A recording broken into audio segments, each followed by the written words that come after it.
ಕಾಶ್ಮೀರದ ಪಾಲ್ಗಾಮ್ನಲ್ಲಿ ಹಿಂದೂಗಳ ನರಮೇಧ ನಡೆದಿರುವ ಕುರಿತು ಉಡುಪಿಯಲ್ಲಿ ಹಿಂದೂ ಪರ ಸಂಘಟನೆಗಳಿಂದ ಪ್ರತಿಭಟನೆ ನಡೆಯಿತು. ವಿಶ್ವ ಹಿಂದೂ ಪರಿಷತ್, ಬಜರಂಗ ದಳ, ಹಿಂದೂ ಜಾಗರಣ ವೇದಿಕೆ, ಜೋಡುಕಟ್ಟೆಯಿಂದ ಕ್ಲಾಕ್ ಟವರ್ ತನಕ ಮೆರವಣಿಗೆ ನಡೆಸಲಾಯಿತು. ಪಾಕಿಸ್ತಾನ ಮತ್ತು ದುಷ್ಕೃತ್ಯದ ವಿರುದ್ಧ ಆಕ್ರೋಶ ವ್ಯಕ್ತಪಡಿಸಲಾಯಿತು.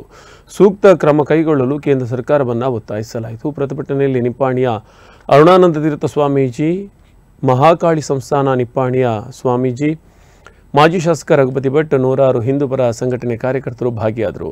ಕ್ಲಾಕ್ ಟವರ್ ಬಳಿ ಪ್ರತಿಭಟನಾ ಸಭೆಗೆ ಪೊಲೀಸರಿಂದ ಅವಕಾಶ ನಿರಾಕರಣೆ ಮಾಡಲಾಯಿತು.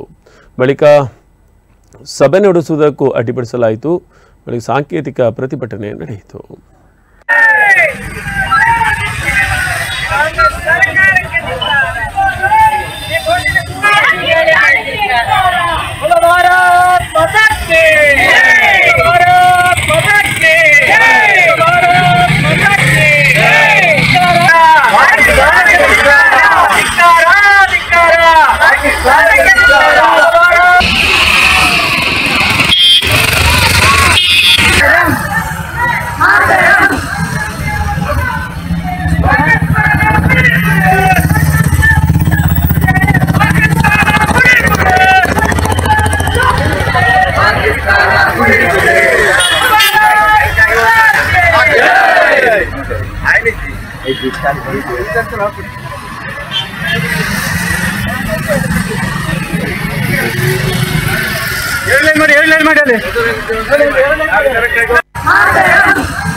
ಮಾಡಿ